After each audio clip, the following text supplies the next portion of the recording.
ఏం చేస్తున్నావు నువ్వు? మొదటి ప్రేమ మర్చి, ఒకప్పుడు ఉజ్జీవంగా ఉన్నావు, ఒకప్పుడు పరిగెత్తినవు, ఒకప్పుడు దేవుడు అంటే ఇష్టపడినావు. ఇప్పుడు ఏమైంది? అది ఏమైంది? ఆ ఉజ్జీవము. మొదటి ప్రేమ వదిలితివా అని దేవుడు అన్నాడు. నేను నీ మీద ఒక నింద మోపుతాను.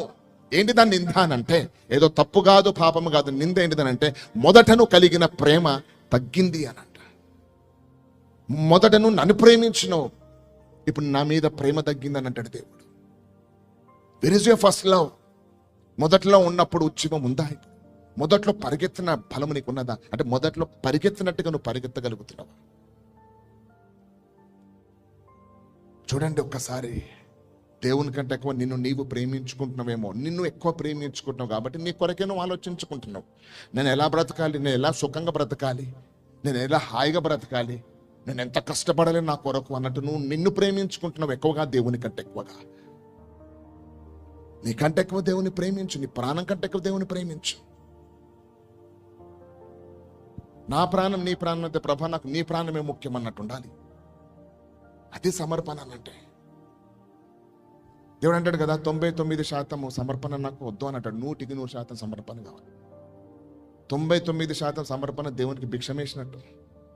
No, give 100%. 100% నీవు ఇచ్చుకో. దేవుడు నీకు ఇచ్చిన తలాంతులు తొవి పెట్టకు, పాతి పెట్టకో. తలాంతులు దేవుని కొరకు వాడు. సామర్థ్యము నువ్వు ఏం చేయగలుగుతావు ఇది చెయ్యి, దాంట్లో నువ్వు ఆగకు. నీ బలము నువ్వు దేవుని కొరకు ఏం చేయగలుగుతావు చెయ్యి. నీ జ్ఞానము ఏం చేయగలుగుతావు చెయ్యి. నీ యొక్క టాలెంట్స్ నువ్వు ఏం చేయగలుగుతావు చెయ్యి. నీ సామర్థ్యం నువ్వు ఏం చేయగలుగుతావో చెయ్యి. నీ బలము అంత నీ కొరకేనా? అన్ని నీ కొరకేనా? Do something for the lord.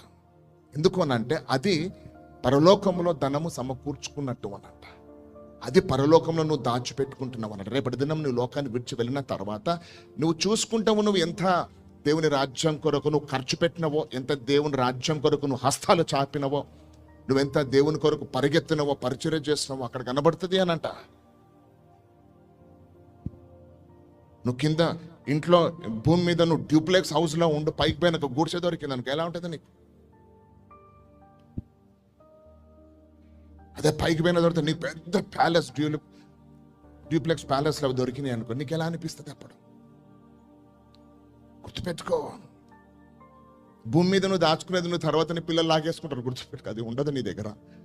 నీ పిల్లలు కానీ నీ కలిగిన వాళ్ళంతా తీసేసుకుంటారు. నీకేముండదు, నీకు ఉట్టి చేతులతో వెళ్ళాలి. బతుకున్నప్పుడే లాక్కుంటున్నారు తెలుసా తల్లిదండ్రులు, పిల్లలు. అందుకే పరలోకంలో నువ్వు ఏది సమకూర్చుకుంటూ దాచుకుంటావు చూడు, అది ఎప్పటికీ నీకు ఉంటుంది. దాని గురించి ఆలోచన చేయండి.